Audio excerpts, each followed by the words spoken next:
Bien, vamos a uno de los temas de la jornada. De todas maneras, la Compañía de Jesús dio a conocer los resultados de la investigación que inició a raíz de las denuncias en contra de Renato Poblete. Conclusión, se confirma la existencia de abusos sexuales reiterados a al menos 22 mujeres, entre ellas 4 menores de edad entre los años 1960 y 2008. Vamos a hablar de este tema, para eso nos acompaña el periodista y escritor Óscar Contardo, autor del libro Rebaño, donde profundiza en estas denuncias y también la situación de la Iglesia Católica en Chile. Óscar, gracias por acompañarnos, bienvenido. Gracias a ti por la invitación.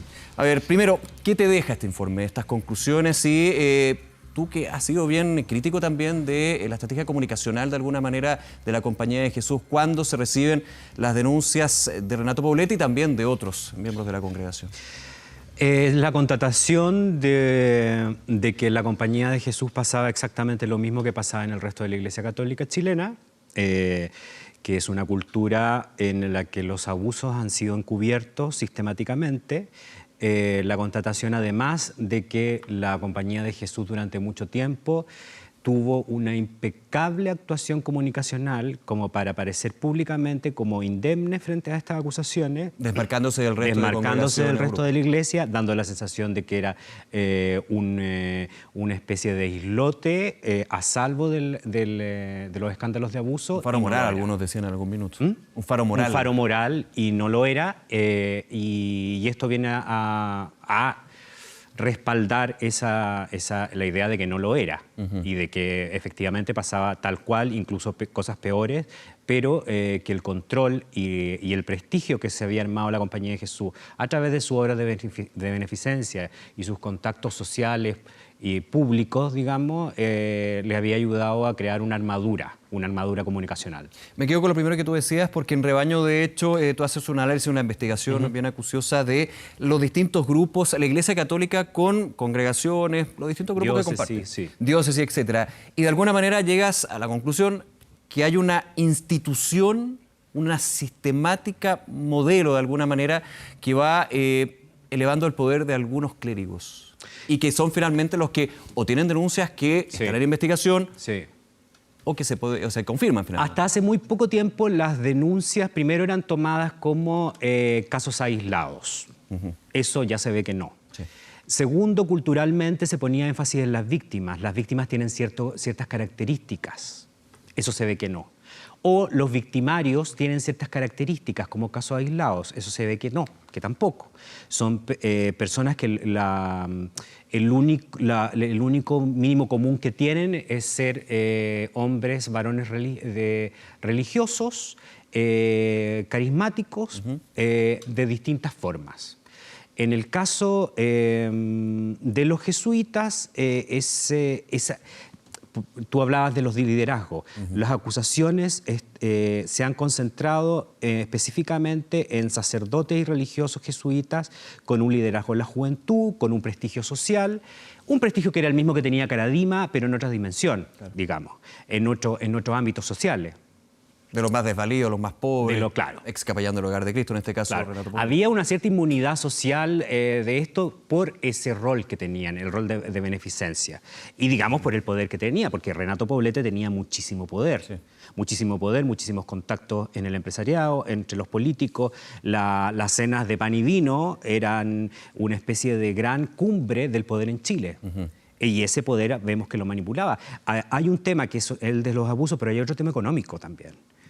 La cantidad de dinero que Renato Poblete... De hecho, lo menciona hoy el provincial jesuita cuando habla justamente de estas redes de poder de Renato Poblete, de alguna manera también del éxito apostólico, de los triunfos apostólicos, y señalaba que la Compañía de Jesús, pidiendo perdón y señalando la responsabilidad que tenía como institución, justamente se nublaba con omisiones o inacciones por el éxito apostólico y también por el estatus y la red que iba generando Renato Poblete. Era exactamente lo que pasaba con Caradima. Y esos son los factores comunes que se y los jesuitas, cuando pasaba con Caradima, decían que era imposible de que el resto no supiera. Decía que era imposible que los delitos que cometía Caradima fueran secretos. En cambio ahora lo que hacen los mismos jesuitas que decían que con Caradima no se podía mantener el secreto es que nadie sabía. Vamos a eso. Vamos a eso porque va a generar polémica de todas maneras. Ya lo está haciendo en el informe del abogado Baun. Se descarta. No usan esa palabra, pero finalmente uno lo reduce. Se descarta el encubrimiento sí se hablan de rumores, de una denuncia que la denunciante misma dijo al sacerdote en cuestión que no la hiciera pública, que no la informara, pero se descarta de todas maneras encubrimiento. Dicen que se van a entregar los antecedentes al Ministerio Público. Obviamente, en una investigación más profunda se podría ir configurando este delito, pero en el informe mismo no se habla de antecedentes que puedan configurar. Hay que tener en cuenta una cosa. Este informe es encargado por los jesuitas, es independiente, pero es encargado por los jesuitas. Por lo tanto... Hay una parte interesada. Hay una parte interesada de por medio. No es la Fiscalía la que está investigando. Segundo, los jesuitas habían tenido denuncias antes de otros sacerdotes que nunca habían dado cuenta pública de esas denuncias. Por lo tanto, este es un primer gesto. No se trata de una cultura en el que ellos dieran cuenta de los abusos que tenían o que habían cometido otros sacerdotes.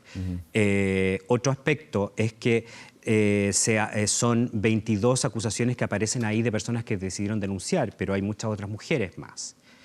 Fueron en un lapso de 50 años. Sí, 48 años. En una congregación que tiene un método que se llama cuenta de conciencia, de obediencia con el superior. A mí me parece muy raro que una congregación que se dedica básicamente a decirle a la gente cómo se comporta, cómo se debería comportar, que es orgullosa de sus métodos de retiros espirituales, que constantemente le estaba diciendo a través de la prensa, a través de distintos liderazgos carismáticos de los jesuitas, cómo debían conducirse las personas, que en el plazo de 50 años este señor haya abusado sistemáticamente de decenas de mujeres y nadie supiera nada. Eso no se los creo. ¿Tú crees que de todas maneras hay encubrimiento? No se los creo. Ha sido la constante.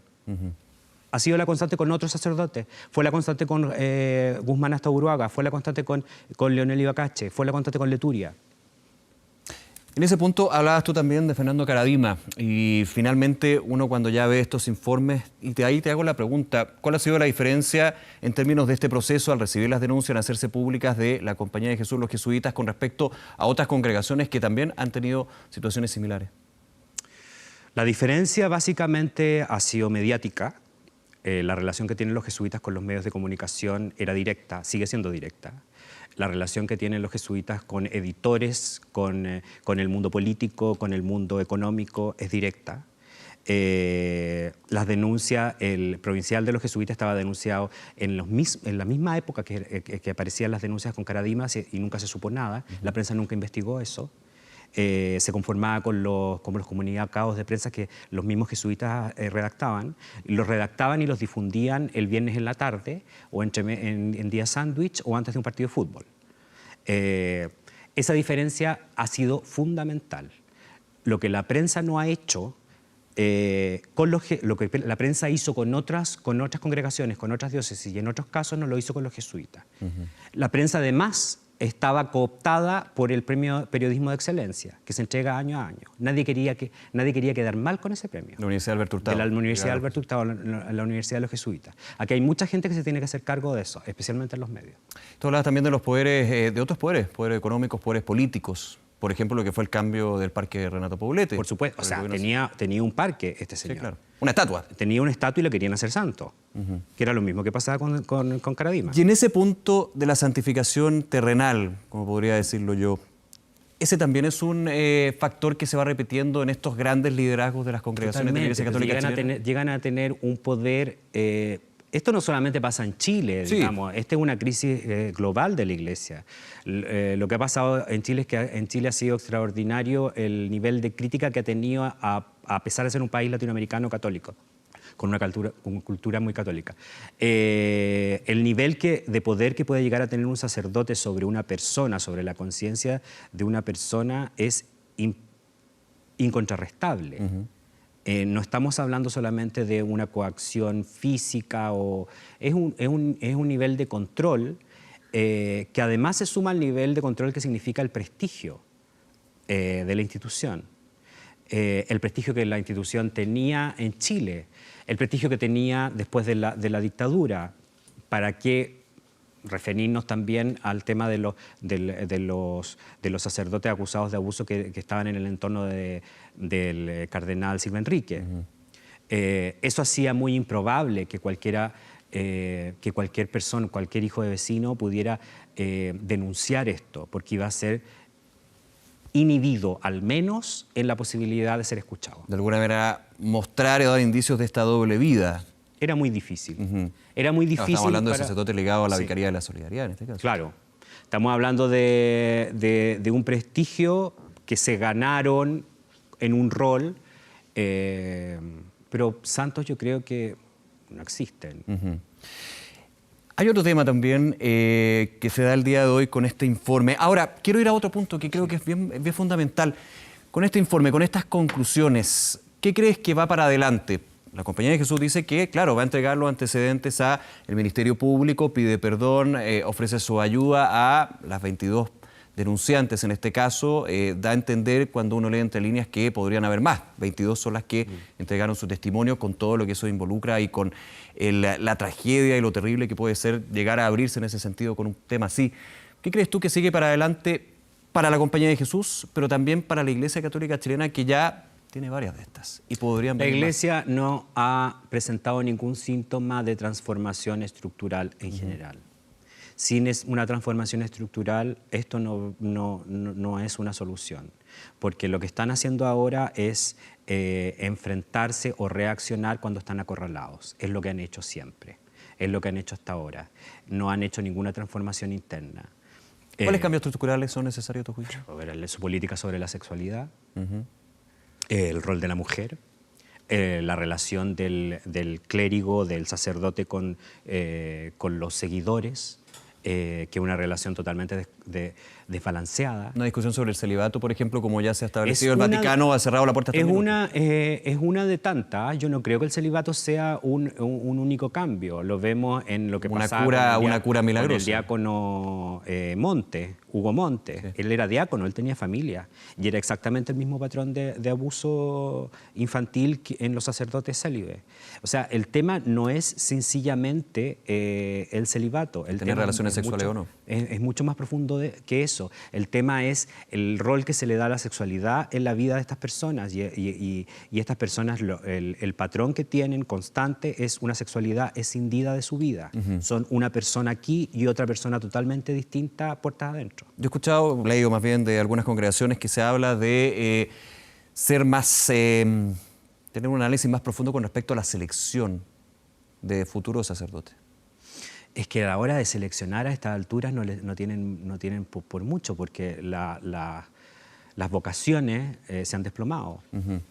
Digamos las cosas como son. La principal cantera de selección durante siglos para la Iglesia Católica, la principal cantera de selección de religiosos y sacerdotes fueron hombres homosexuales que intentaban refugiar su homosexualidad en el seminario. Y esa es una realidad. Guiados también por sacerdotes que de alguna manera lo hacían tapar esta homosexualidad. Guiados por una culpa establecida como política. Culpa establecida, claro. Entonces todo se distorsiona de ahí en adelante. Hablamos de una congregación, pero quiero llevarte también a lo que claramente también tiene una relación. Acá la Compañía de Jesús dice no hay encubrimiento, pero cuando hablamos de encubrimiento rápidamente uno se va a la Iglesia de Santiago, a la Conferencia Episcopal, a distintos obispos que también están en la crítica, en la duda, O sea, tenemos que tenían a un señor llamado Óscar Muñoz, encargado de recibir denuncias, que es acusado por sus sobrinos de violación. Ese era el personal del que disponían. Tenemos que el obispo Goich termina su carrera eclesiástica vergonzosamente, porque lo hacen presidir una comisión que se supone que recibe denuncias y él no puede hacer nada porque operativamente no podían hacer nada. No lo estoy exculpando, pero esa era la realidad. Crearon una comisión que en la práctica no podía hacer nada. No tenía facultades. No tenía facultades y sabían que si empezaban a hacer las cosas como se debían, se quedaban sin cura. Y ese escenario, de hecho, uno piensa, es justamente esta institucionalidad que daba piso daba base justamente para este tipo de abuso. Para este tipo de abusos, no solamente sexuales, sino de poder, de poder, de conciencia, claramente. Es una cultura en el que el religioso, el sacerdote o hermano, en el caso de los maristas, establece un tipo de relación con los feligreses que está totalmente viciada. Es un tipo de relación que en el caso de los que son profesores, por ejemplo, involucra a la familia, involucra un control sobre los secretos de la familia. Es una figura... Figura de guía. Una figura de guía que puede fácilmente transformarse en la figura de un monstruo. Por último, Óscar, agradeciendo también que nos acompañe esta tarde para revisar lo que ha sido esta noticia. A juicio tuyo, ¿cómo queda la figura de Renato Poblete? Como la de un criminal pervertido. ¿Cómo queda la figura de la Compañía de Jesús? Difícil de pensar eso, porque la Compañía de Jesús tiene un espectro de imagen mucho más amplio que solamente unos curas, digamos. Yo creo que gravemente dañada. Gravemente dañada en su prestigio, un prestigio que era incontrarrestable hasta hace unos pocos años, y en su credibilidad. Y eso es muy grave para una Compañía de Jesús, para una congregación que asienta gran parte de su poder en las obras de beneficencia. Por último, también tú a través de redes sociales criticabas que no te dejaron entrar a la conferencia. No. Pensé que tenías muchas preguntas. Sí. Y entiendo que el argumento ahí fue que no había espacio. El argumento fue muy ridículo. Hicieron una conferencia de prensa de un día para otro con acreditaciones, un solo periodista por medio porque no había espacio en el lugar. Finalmente me dejaron afuera en la vereda. ¿Y tú qué querías preguntar? Muchas cosas que tienen que ver con, básicamente con encubrimiento y con cómo se relacionan todos los casos de sacerdotes jesuitas y quiénes estaban en el poder en el momento en que se cometían esas transgresiones. Bien, Óscar Contardo, nuevamente, gracias por acompañarnos. Muchas gracias por la invitación. Que esté muy bien.